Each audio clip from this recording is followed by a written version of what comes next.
Hello everyone, চলে এসেছি তোমাদের কাছে একটা নতুন ভিডিও শেয়ার করতে। সো আজকের ভিডিওটা হবে কিন্তু মেকআপ বেসিস।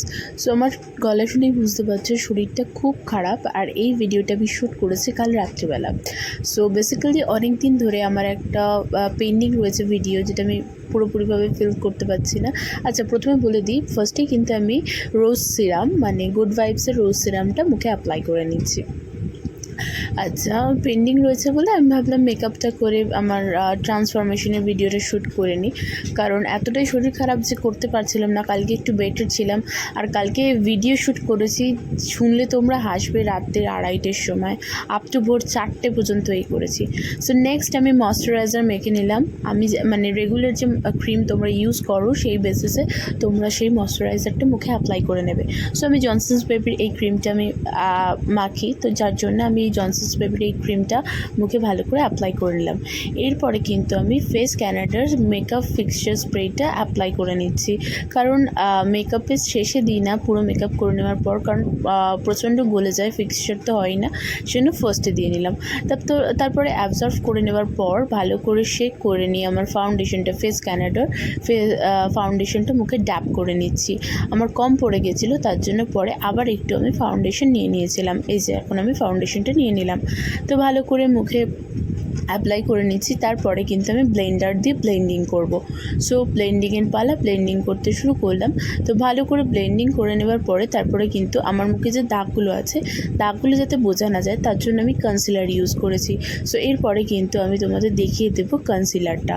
আচ্ছা, কোনো সময় যদি তোমাদের মনে হয়, এই যে সুইস বিউটির কনসিলার, এটা কোনো সময় যদি মনে হয় মেকআপটা তোমাদের খুব বোল্ড লাগছে, তো তোমরা একটা জিনিস করতে পারো, মেকআপগুলোকে তোমরা কিন্তু গলার দিকে মানে ব্লেন্ডার দিয়ে নিচের দিকে নামাতে পারো, তাহলে দেখবে গলার সাথে স্কিন টোনটা এক হয়ে যাবে, অতটা প্রবলেম হবে না। সো তারপরে আমি কনসিলারটা ব্লেন্ডিং করে নিচ্ছি। চোখের নিচে দিয়েছি, গালে যেখানে যেখানে ব্ল্যাক স্পট রয়েছে সেখানগুলো দিয়েছি, ব্রণর দাগ যেগুলো, তো সেইগুলো দিয়ে সেই জায়গাগুলোই দিয়েছি। চোখের নিচে দিয়েছি, থুতনিতে দিয়েছি, মানে যেখানে যেখানে আমার ব্ল্যাক স্পটগুলো রয়েছে, তো সেখানে আমার মনে হচ্ছিলো বড্ড মুখটা ফ্যাট ফ্যাট লাগছে, সেজন্য আমি গলার দিকে মেকআপটা মানে কনসিলার বা ফাউন্ডেশন যেগুলো আমি অ্যাপ্লাই করেছি সেগুলো কিন্তু গলার দিকে নামিয়ে নিয়েছিলাম। এরপরে ইউজ করছি হচ্ছে আমি ব্লাশারটা আমি ভালো করে কিন্তু মুখে ড্যাপ করে নিচ্ছি। ভালো করে যদি ড্যাপ না করি তাহলে কিন্তু আমার মেকআপের সাথে একদমই যাবে না, তো সেই জন্য আমি ভালো করে কিন্তু ড্যাপ করে নিয়েছি ব্লাশারটা। তারপরে কিন্তু আমি আই মেকআপটা করে নিচ্ছি।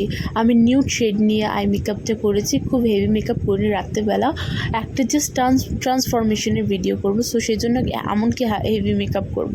সো নর্মালি একটা মেকআপ করেছি, নিউড শেড দিয়ে চোখের ওপরে আমি কিন্তু আইশ্যাডোটা ড্র করছি। তারপরে ব্ল্যাক শেড দিয়ে আমি কিন্তু একটু লাইনার টাইপের করেছি, লাইনার নয় বাট তবু যেহেতু আমি কোনো কাজল ইউজ করব না, কোনো লাইনার ইউজ করব না, সো যার জন্য ব্ল্যাক দিয়ে একটু হাইলাইট করেছি চোখের ওপরটা। সো তারপরে কিন্তু আমি হাইলাইটার দিয়ে হাইলাইট করেছি, না এখন আমি কম্প্যাক্ট দিয়ে মুখে মানে কম্প্যাক্ট পাউডারটা দিয়ে মেবলিন নিউ ইয়র্কের কম্প্যাক্ট পাউডারটা মুখে আমি অ্যাপ্লাই করে নিচ্ছি ভালো করে। আর মেবলিন নিউ ইয়র্কের যে কম্প্যাক্ট পাউডারটা আছে ওইটার যে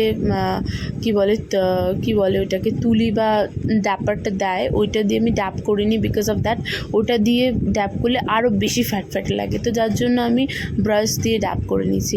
এরপরে আমি হাইলাইটার দিয়ে হাইলাইট করে নিচ্ছি কিছু মানে খুব মানে যেগুলো প্রয়োজন, যে জায়গাগুলো হাইলাইট করা, যেমন গালে, নাকে, সেই জায়গাগুলো হালকা হালকা করে কিন্তু আমি হাইলাইট করে নিচ্ছি, খুব একটা হাইলাইট করিনি বাট নর্মালি করে নিয়েছি।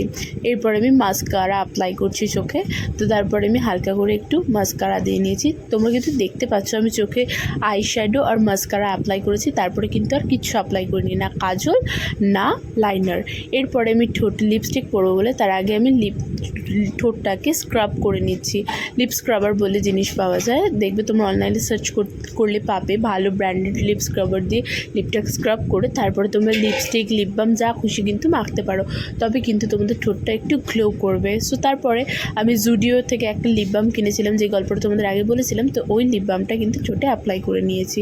সো এরপরে এইটা চলে এসছে আমার ফাইনাল লুক। তো কেমন হয়েছে মেকআপটা আমাকে জানিও, কেমন লাগছে আমাকে। আমার এই ভিডিওটা যদি ভালো লেগে থাকে আমাকে ফলো করো, লাইক করো, কমেন্ট করতে ভুলো না, কারণ তবেই বুঝতে পারবো কতটা ভালো করেছি কতটা খারাপ করেছি মেকআপটা। শেয়ার করতেও ভুলো না। সো চলো, দেখা হবে নেক্সট একটা ভিডিওতে। ততক্ষণের জন্য সবাই খুব ভালো থেকো। See you again, bye bye. সবাই খুব ভালো থেকো।